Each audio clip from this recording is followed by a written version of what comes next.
Então, pessoal, nós estamos estudando exatamente aqui o capítulo de número 11, né? Esse capítulo de número 11, ele trata da luta dos trabalhadores, né? E essa luta, ela se deu principalmente ali a partir do século XIX, certo? Século XIX, esse início, ele vai ser um século ali de lutas constantes, né?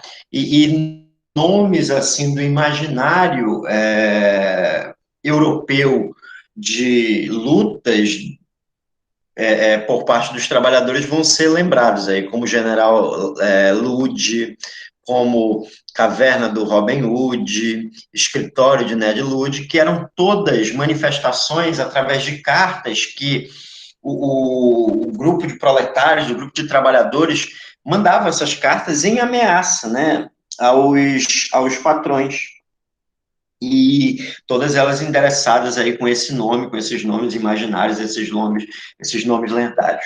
O objetivo desses manifestantes, inicialmente, ali no século XIX, no início do século XIX, era exatamente a retirada das máquinas das fábricas, pois eles acreditavam ali que as fábricas estavam substituindo os seres humanos. Esse movimento ele ficou conhecido como ludismo, que também era um movimento ali de destruição de máquinas, de quebrar máquinas, né? E por causa da assinatura que continha nas cartas, General Lud ou Ned Ludd, esse movimento acabou ganhando essa nomenclatura aí de ludismo. Então, o, o, esses trabalhadores eles começam o processo de reivindicações deles através exatamente da contestação da presença das máquinas no ambiente de trabalho e também exigindo posteriormente melhores condições de trabalho, já que as condições de trabalho eram extremamente precárias e também não haviam ali leis que regulamentavam as relações de trabalho. Essas lutas, essas organizações dos trabalhadores em plena época ali da Revolução Industrial é o que a gente vai verificar neste momento. E aí esse capítulo ele trata aqui do Robin Hood, né? O Robin Hood é um personagem, né?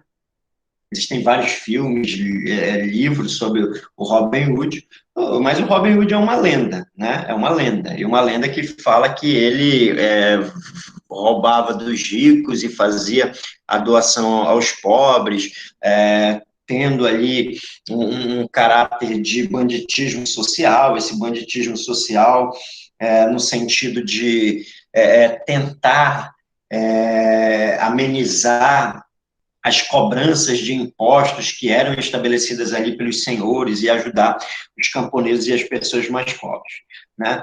E dentro, nesse espírito Robin Hoodiano, vamos dizer assim, o ludismo, ele também vai se tornar, em certa medida, uma lenda, mas uma lenda com a ideia lendária, mas com ações concretas, né?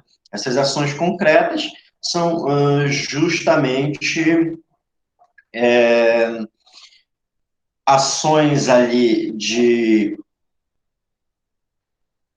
organização dos trabalhadores no sentido de reivindicação, de lutar, né, contra a exploração, contra prisões, contra o fator, podemos dizer assim, de falta de direitos que os trabalhadores tinham. E as máquinas eram vistas como um grande mal, certo? As máquinas eram vistas como um grande mal. Essa imagem aqui, ela trata bem, no ano de 1812, trabalhadores aí destruindo máquinas, né? Mas além dos ludistas, surgiram posteriormente a eles associações, né, de trabalhadores, e essas associações, elas buscavam ali fazer com que as reivindicações dos trabalhadores, elas se fizessem ouvir. Então, prosseguindo aqui. E o valor do trabalho? O trabalho nas fábricas ele era um trabalho muito extenuante. As jornadas de trabalho elas giravam de 8, 12 ou até 16 horas diárias. Quando os trabalhadores adoeciam, eles eram dispensados, né? E não ganhavam indenização. Se ele sofresse algum acidente de trabalho, ele era automaticamente substituído também desse trabalho sem ganhar absolutamente nada, né? Então, as condições eram muito precárias, né? E também, o que acabou acontecendo foi que em 1817 o governo inglês criou, né, uma lei chamada Lei da Rolha. Essa lei da Rolha, ela proibia reuniões públicas e a distribuição de panfletos que estimulassem ali revoltas. E o que acabou acontecendo? Em 1819, os trabalhadores, contrariando essa lei da Rolha, reuniram 80 mil pessoas na cidade de Manchester, que era uma cidade muito importante, e essa reunião acabou sendo uma reunião para crítica à lei dos cereais, que era uma lei que taxava os cereais, fazendo com que esses cereais ficassem encarecidos e alimentando ainda mais a revolta, pois o alimento, propriamente dito, se tornava mais caro e as pessoas não tinham como comprar. Essa revolta ela acabou sendo retratada como um massacre de Peterloo, já que o governo inglês, o governo da cidade de Manchester, acabou se utilizando de uma violência desproporcional à manifestação. E aí temos o seguinte, em novembro, né, desse mesmo ano, o parlamento inglês ele aprovou outras leis que acabavam por determinar prisão de quem participasse de reuniões com mais de 50 pessoas e também permitiam que casas de particulares fossem vasculhadas, podendo apreender armas ou publicações consideradas ali sediciosas, né? Que seriam essas publicações sediciosas? Seriam publicações contrárias aos patrões, contrárias ao governo, né, que promovessem ali ataques de rebeldia e entre outros. E também essas leis autorizavam que os envolvidos fossem presos ou mesmo mandados em degredo. Geralmente esse degredo era mandados para as colônias inglesas, ou ali no caso para a Índia, né, para as regiões da Ásia em si. Então acabava ali sendo estabelecida dessa forma.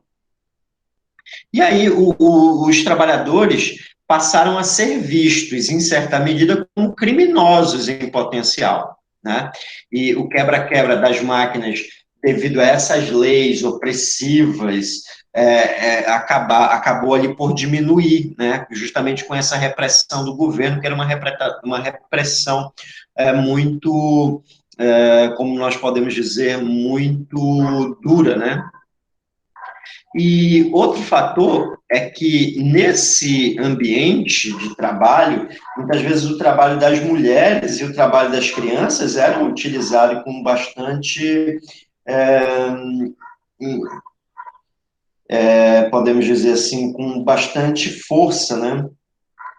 Pois o que acabava por acontecer é que mulheres e crianças ganhavam bem menos, né, do que um trabalhador de sexo masculino.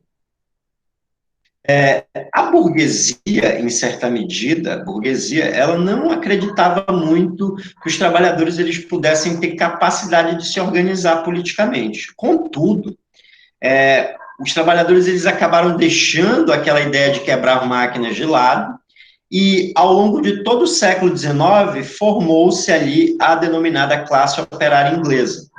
Essa classe operária se organizou e defendendo direitos, promovendo ali ações que iam inicialmente da quebra de máquinas, sendo substituída por ações mais efetivas, como luta pelo direito de voto, a diminuição da jornada de trabalho, também a própria legislação do trabalho infantil, do trabalho feminino, são algumas das questões que vão ser abordadas ali por essa classe social, classe operária inglesa que se organiza. E o massacre de Peterloo aconteceu exatamente em agosto de 1819, na cidade de Manchester, né, na Inglaterra. Mais de 80 mil pessoas se reuniram na Praça de São Pedro. O governo achava que era uma rebelião operária, Com isso, o governo local de Manchester mandou soldados armados e a cavalo, né, a fim de prender os líderes, né, e aí nós tivemos 15 pessoas mortas e feridas, incluindo mulheres e crianças, e aí ficou conhecido como Massacre de Peterloo, devido à forma e à ação violenta que o governo acabou desenvolvendo. Uma outra forma de luta desenvolvida pela classe operária inglesa foi exatamente o cartismo, que estabeleceu a Carta do Povo, né, daí o nome do movimento ser denominado movimento cartista, e essa Carta do Povo, o objetivo principal era a inclusão da classe trabalhadora na política da Inglaterra, né, de modo que os trabalhadores pudessem ter representantes e essa representação pudesse ser salutar aos trabalhadores, que esses representantes eles pudessem lutar, né, pelos direitos desses trabalhadores. E os trabalhadores podendo, em certa medida, também ser eleitos e, consequentemente, ter uma maior participação ali no parlamento inglês. Em 1838, essa Associação de Trabalhadores de Londres elaborou uma carta para o parlamento. E aí as propostas elas estavam relacionadas ao direito do voto a todos os homens maiores de 21 anos, o denominado sufrágio universal masculino, ou seja, as mulheres ficariam de lado, não entrariam nesta proposta, não entraram nesta proposta, eleições parlamentares anuais, que as eleições elas pudessem, para troca do parlamento, serem anuais e, consequentemente, dessa forma, o maior número de pessoas pudesse participar da vida política da Inglaterra, na tomada de decisões do Estado. Além disso, que os parlamentares eles pudessem ser parlamentares remunerados, já que até então não era, e só quem acabava se tornando parlamentares aí na Inglaterra eram pessoas de posse, que tinham recursos, né? E, nesse sentido, aí os trabalhadores pudessem participar, já que até então só a nobreza e a burguesia e a alta burguesia poderiam ter essa participação. Também, eles queriam, esses trabalhadores, acabar com o voto censitário, né? O voto censitário, que era o voto para quem tem renda, tá? As pessoas só poderiam participar da eleição ali se elas tivessem renda. Então, eles queriam também acabar com essa ideia, e queriam, lógico, a possibilidade de votar e serem votados. Essa carta do povo, ela, com esse conjunto de propostas, ela recebeu mais de 1,3 milhão de assinaturas. Porém, mesmo assim, ela foi rejeitada pelo parlamento. O parlamento não deu muito ouvidos a essa carta. E aí os cartistas, eles acabaram não desistindo, né? E eles continuaram as suas reivindicações, manifestando-se, e houve diversas prisões. Em 1840, os cartistas criaram a Associação Cartista Nacional. Ela tinha mais de 40 mil associados, e aí eles elaboraram uma nova carta. E nessa carta, incluíram reivindicações por melhores salários e por uma legislação trabalhista com direitos trabalhistas aos trabalhadores, aos proletários, além daquelas reivindicações políticas, né? E eles enviaram essa carta em 1842 ao parlamento inglês. Foram mais de 3 milhões de assinaturas. Novamente, a carta foi rejeitada pelo parlamento inglês, mostrando que o parlamento inglês ele estava desconectado, em certa medida, com as reivindicações que a população fazia. E aí, onde é que esses trabalhadores eles vão obter vitória? Eles vão obter vitória com a persistência, através de greves, manifestações populares, né, que sofreram dura repressão do governo, mas mesmo assim continuaram na luta. E a partir de 1840, na década de 1840, melhor dizendo, né, essas leis reivindicadas nas duas cartas, que atingiram milhões de pessoas assinando aquelas duas cartas, elas vão começar a ser aprovadas pelo parlamento inglês. E aí, algumas medidas importantes que foram adotadas foram essas: jornada de trabalho limitada a 10 horas por dia, né? Antes chegavam até às 16 horas, crianças e mulheres já não poderiam mais limpar as máquinas em funcionamento, era comum as crianças entrarem debaixo das máquinas para limpar, as mulheres também fazerem isso, elas acabavam comprometendo parte do corpo, que muitas vezes elas poderiam perder uma mão, uma perna, e etc., ou até mesmo a vida. Né? A redução também da jornada de trabalho para crianças menores de 13 anos, né, que passou a ser para meio período, ou seja, elas trabalhariam 5 horas por dia, e a anulação da lei dos cereais, que era aquela lei que taxava os cereais, fazendo com que isso ficasse mais caro. E um fator importante para que houvesse, né, vamos dizer assim, a ida de muitos trabalhadores do campo para a cidade foi a lei dos cercamentos, né? Que essa lei dos cercamentos fez com que proprietários de terras, muitos deles nobres, eles arrendassem as suas propriedades para comerciantes e burgueses, para que esses indivíduos eles criassem ovelhas. A ovelha, a lã que a ovelha produz, é uma matéria-prima, né, para a indústria inglesa. Então, muitos trabalhadores, muitos camponeses ficaram sem emprego, eles tiveram que sair do campo para a cidade, né, e nesse sentido, houve muita mão de obra durante esse período, daí os salários dos trabalhadores serem tão baixos assim.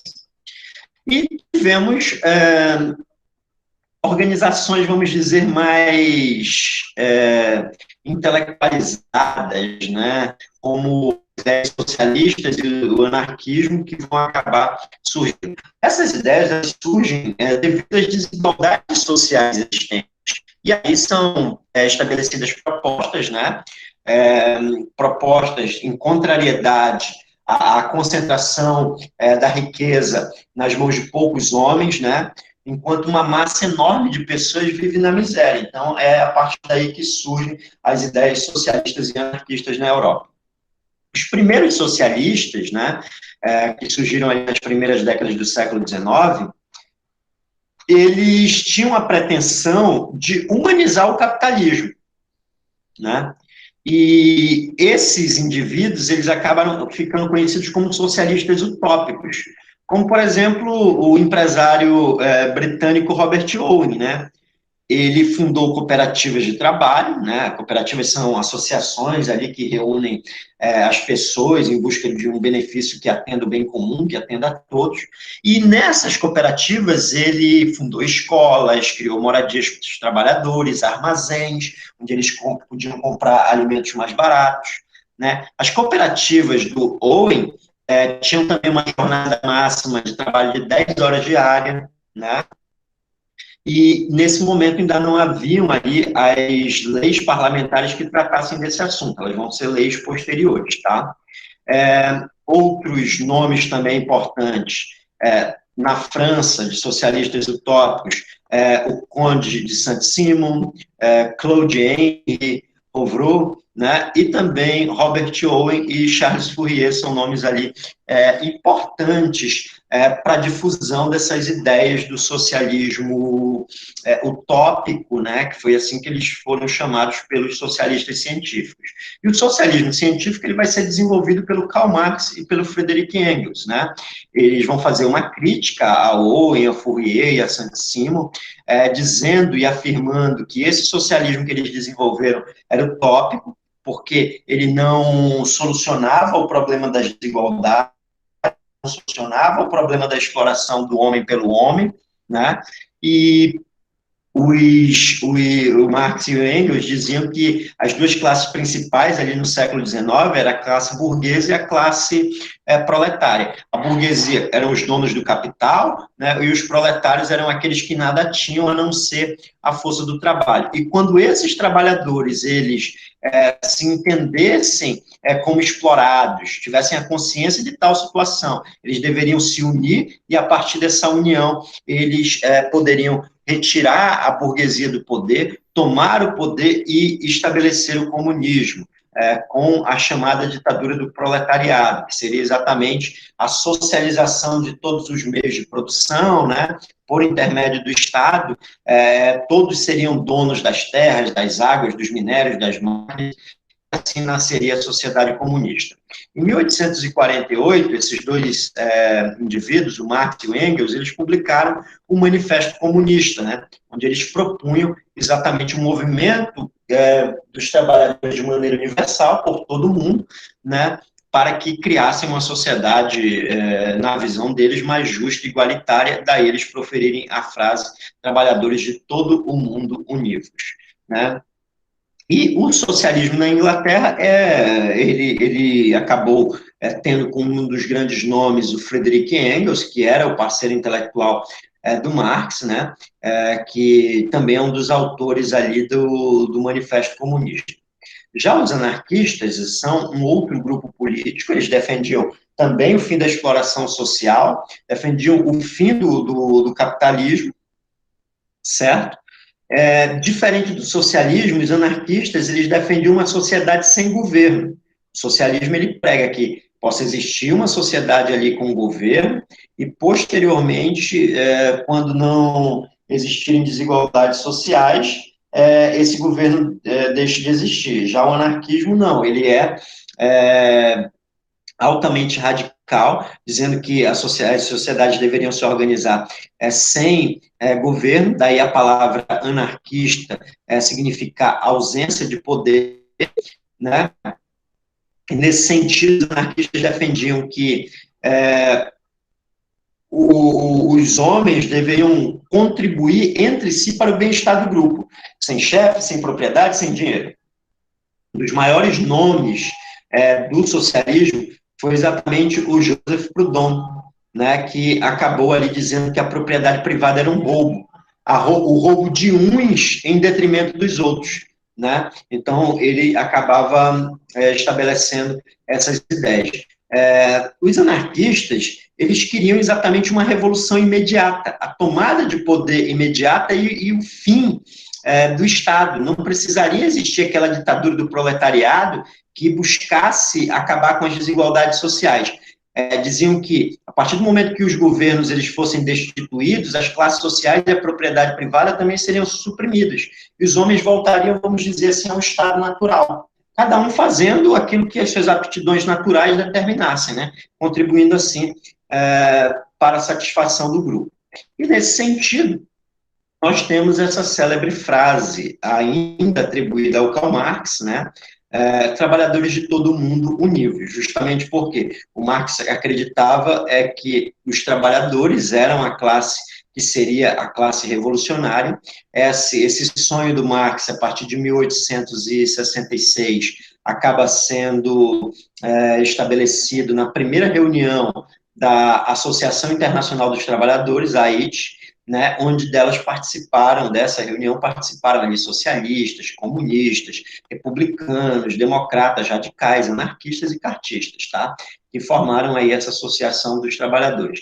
Essa Associação dos Trabalhadores, ela queria diminuir o tempo de trabalho das mulheres, das crianças, adotar uma jornada de trabalho de 10 horas diárias em todos os países, manter e estimular a solidariedade entre os trabalhadores. O Marx tinha uma proposta ainda mais ousada, criar um partido para lutar pelo poder. Essa proposta foi debatida, mas ela acabou sendo criticada ali pelos anarquistas, né, que eram contrárias às ideias do comunismo, né, e nesse sentido, essa primeira internacional ela acabou não durando muito tempo devido às mais variadas ideias contidas ali. E em 1872, em uma reunião na Holanda, as lideranças da primeira internacional, elas expulsaram os anarquistas da organização, né? já que os anarquistas eles tinham ideias radicais. Como essa liderança ela não tinha apoio, né, a associação ela acabou enfraquecendo com a saída dos anarquistas, né, e nesse sentido a gente pode entender que os trabalhadores eles tentaram ao máximo aí se organizar, buscar e lutar por melhores condições, e a partir dessas ideias, essas ideias também foram muito importantes, certo? Então, essa aí foi a nossa explicação sobre este capítulo.